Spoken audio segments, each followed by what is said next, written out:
welcome back to my channel guys. I am Rida Fatima and the book I am using is An Approach to Psychology Intermediate Part 2 by Rafshanda Shehnaz. Let's get started.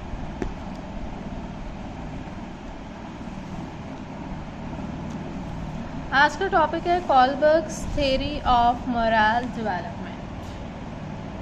Morality क्या चीज़ है? उसने क्या Kohlberg की theory about moral development. तो moral क्या चीज़ है? आपकी बिलीफ, आपकी वैल्यूज़, ये सारा कुछ क्या आपके मोरल आप ले लें।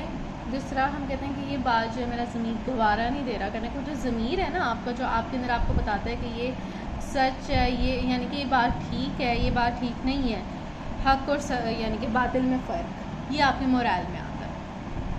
तो कॉलबर्ग की इसके बारे में क्या थ्योरी है वो देखते हैं। Morality refers to a system of beliefs and values that is involved to determine what is right and what is wrong.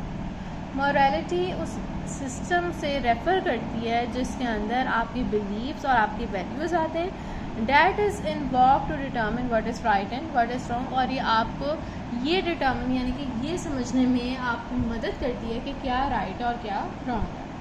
Morality means the individual should discharge their social responsibilities without encroaching upon others' freedom and rights. Morality का मतलब होता है कि individual को अपनी social responsibilities के बारे में जानना और दूसरों के हक और उनकी आज़ादी को अहमियत देना, उसकी राह में ना आना। Moral development. Moral development is a part of social, cognitive and psychological development. अब हमने पढ़ा था पहले morality क्या है, यानी कि हक और बातिल में फ़र्क, यानी कि आपका ज़मीर। अब moral development क्या है? Moral development आपकी social, cognitive and psychological development है। Moral development is your social values and behavior accordingly. यानी कि मोरल डेवलपमेंट क्या होता है कि आप सोशली जो हैं जिस तरह एक्सेप्टेबल है वैसे बिहेव करें। Newborn children are unaware of any morality. Newborn children को मोरालिटी के बारे में कुछ नहीं पता होता, वो मॉरल नहीं हो सकते बल्कि, और ना ही वो इमोरल हो सकते क्योंकि उन्हें पता ही नहीं है कि क्या चीज़ सही है क्या चीज़ गलत है। तो वो ना आप उनको कह सकते हैं कि उनके पास मोरल सेंस है, ना आप कह सकते हैं कि वो इमोरल है, क्योंकि अभी उनकी कोई चीज़ डेवलप ही नहीं, वो किसी यानी कि रास्ते पर चले ही नहीं। They know nothing about each others responsibilities. वो एक दूसरे के रिस्पॉन्सिबिलिटीज़ के बारे में कुछ नहीं जानते। हाउएवर एज दे डेवलप, लेकिन जैसे जैसे वो बढ़ते जाते हैं तो उनके अंदर एक चेंज आता है और उनको राइट एंड रॉन्ग का कॉन्सेप्ट समझ आने लग जाता है। On being questioned, a 5-year-old child would reply that it is wrong to quarrel. अगर आप 5 साल के बच्चे से पूछें तो आपको बताएगा कि लड़ाई झगड़ा अच्छी बात नहीं है बल्कि गलत है, झूठ बोलना अच्छी बात नहीं है, चोरी करना अच्छी आदत नहीं है और दूसरों को हर्ट करना अच्छी बात नहीं है, क्योंकि उसे ये सिखाया जाता है, उसकी डेवलपमेंट हो चुकी होती है कि वो सच या सच्चाई और जो बातें लोग उसके अंदर फ़र्क कर सकें। However, the meaning of these statements, लेकिन अगर आप उससे कहें कि इस बात को एक्सप्लेन करो तो फिर हो सकता है वो इतना अच्छा एक्सप्लेन ना कर सके। They come to learn what falls and what does not fall under 9. जैसे जैसे वो डेवलप करते जाते हैं तो फिर उनको समझ आता है कि झूठ में क्या चीज़ शामिल है और क्या चीज़ शामिल नहीं है। They grow to develop how stealing is different from borrowing. वो ये समझ जाते हैं कि stealing यानी कि चोरी करना और किसी से कोई चीज़ उधार लेने में क्या फ़र्क है। They know that hurting someone on purpose and accidentally are two different methods. वो ये जानते हैं कि किसी को जान के नुकसान पहुंचाना या एक्सीडेंटली हो जाना, इसमें फ़र्क होता है। Children's moral statement accords with their cognitive development. Children की moral statement जो है वो डायरेक्टली लिंक होती है उनकी cognitive development से। Other children have better understanding than older children. Older children have better understanding than smaller children. यानी कि जो बड़े बच्चे होते हैं उनके अंदर इस बात की ज़्यादा अंडरस्टैंडिंग होती है as compared to smaller children. Children's cognitive development relates to their morality, in which the concept of right and wrong holds a crucial position.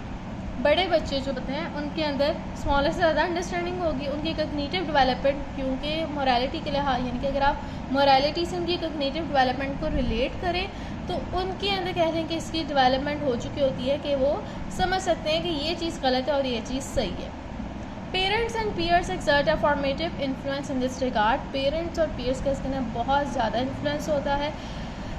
The person that a child follows or take as his model plays a key role in the cognitive development of the child।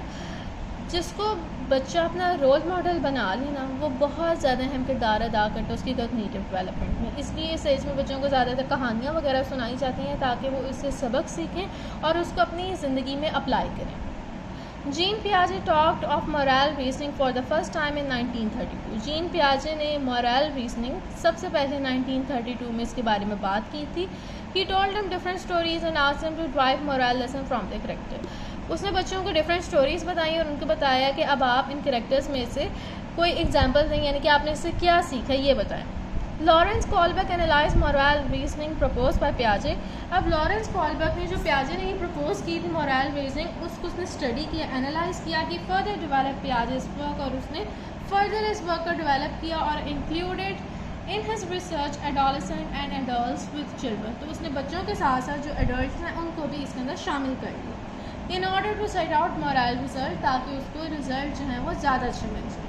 Kohlberg presented the theory of moral development for the first time in 1958। और देखिए 1932 में gene पियाजे ने इसके बारे में बात की थी मोरल की सबसे पहले।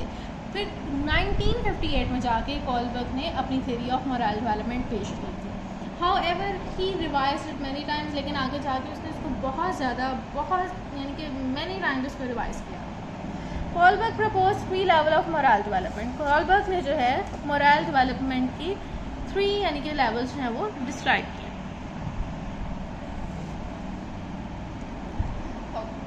ईच लेवल हैज़ 2 स्टेजेस, यानी कि ईच लेवल जो उसकी 2 स्टेजेस हैं। Moral reasoning has been interpreted differently in each stage. हर स्टेज में मोरल रीजनिंग को डिफरेंटली इंटरप्रेट किया जाता है, डिफरेंटली देखा जाता है। He believe that the individual seek different justification for moral reasoning. उसका ये मानना था कि इंडिविजुअल जो है मोरल रीजनिंग के लिए डिफरेंट जस्टिफिकेशन सीख करता है।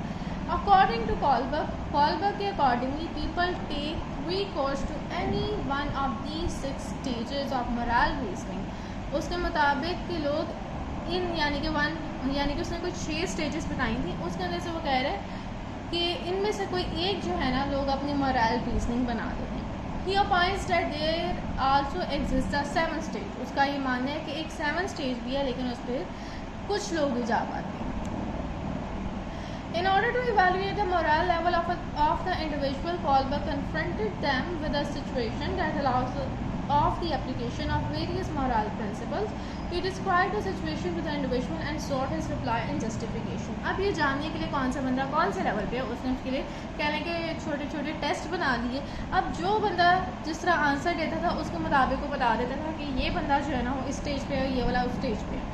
जिस तरह आजकल वीडियोस होती हैं कि आप आंसर देते जाएं और अपने नंबर्स काउंट करते जाएं तो आपको पता चल जाएगा कि आपकी पर्सनालिटी ट्रेट्स क्या है, इस तरह का। Kallberg put forward 4 postulates in his theory। उसने 4 postulates दिए थे। Each individual goes through these stages step by step, यानी कि हर इंडिविजुअल जो है इन स्टेजेस से स्टेप बाय स्टेप गुजरता है। कॉमन टू ऑल कल्चर, और ये तमाम कल्चर्स के लिए यानी कि स्टेजेस सेम है। Every stage is more complex and comprehensive than the previous one. हर स्टेज ज़्यादा कॉम्प्लेक्स है, कम्प्रिहेंसिव है दैन द प्रीवियस वन, पिछले से। Individual can be at 1 stage of these level at a time, यानी कि आप जो हैं एक स्टेज पे हो सकते हैं। ये नहीं हो सकता कि आप एक ही यानी कि दफ़ा में सारी स्टेजेस पे आ जाएँ, बल्कि आप एक ही स्टेज पे होंगे। According to Kallberg, a child with average cognitive development passes through 3 stages by the age of 13 year। अगर आप एवरेज cognitive development देखें तो 13 साल की उम्र तक जो है बच्चा 3 स्टेजेस से, ये जो 3 स्टेजेस हैं उनसे गुजर जाता है। अब ये स्टेजेस देखते हैं कॉलबर्ग टेबल, और ये बहुत इंपॉर्टेंट है। पहली स्टेज में ये पनिशमेंट ओरिएंटेशन, यानी कि हम रोज़ इसलिए ओबे करते हैं क्योंकि हमें पनिशमेंट अवॉइड करनी होती है। सेकंड है रिवॉर्ड ओरिएंटेशन, और दूसरा में ये होता है कि अगर हम ये काम करेंगे तो हमें रिवॉर्ड मिलेगा रिटर्न में। इसको कहते हैं प्री कन्वेंशनल मोरालिटी। अब स्टेज 2 है गुड चाइल्ड ओरिएंटेशन। इसके अंदर हमें यानी कि दूसरों की डिसअप्रूवल जो है वो पसंद नहीं होती, यानी कि हम ये कहते हैं कि कोई हमारे बारे में बुरा नहीं कहे, हमें अच्छा बच्चा बनने की बहुत ज़्यादा जस्तजू होती है। आगे है कन्वेंशनल मोरालिटी, यानी कन्वेंशनल मोरालिटी इस लेवल का नाम है और इसके 2 स्टेजेस हैं। दूसरी स्टेज है law and order orientation, upholds law and social rules to avoid censure of authorities and feelings of guilt about not doing one's duty। इसके अंदर जो है इंसान कहने के ज़िम्मेदार हो जाता है कि मेरी ये यानी कि ज़िम्मेदारी मेरी है, मैंने इसको लाजमी करना, और अगर मैंने ना किया तो क्या होगा, यानी कि गिल्ट महसूस करना अगर आप अपनी ड्यूटी जो है वो निभाएं।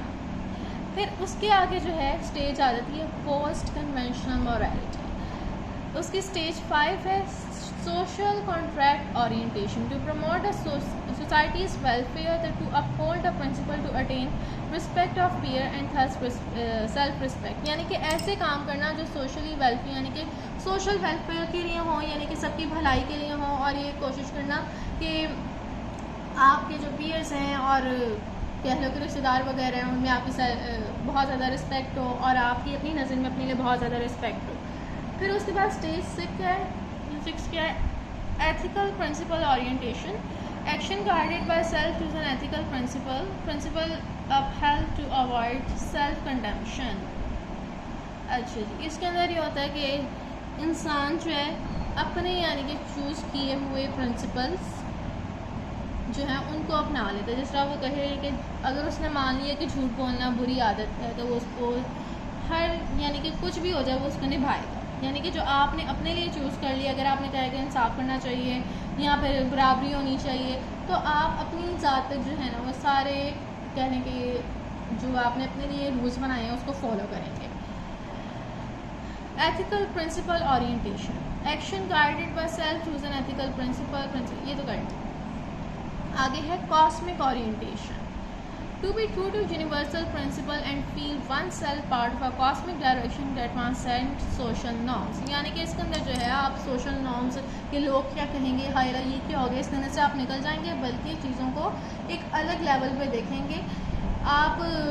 यानी कि जिस तरह अगर आप कहेंगे लाइफ एक सर्कल है ना, तो आप उस सर्कल में रह के नहीं देखेंगे लाइफ को, बल्कि आप उस सर्कल से बाहर नहीं, मेरा सर्कल खराब हो गया ये, तो आप उस सर्कल से कहने के उठ के ज़रा देखेंगे कि और क्या क्या है ये चीज़ें, यानी कि जिस तरह हो रही हैं आप उस तरह देखेंगे, बल्कि उसको उस छोटी सी जगह पे जहाँ पे आप वहाँ पे रह के नहीं देखेंगे।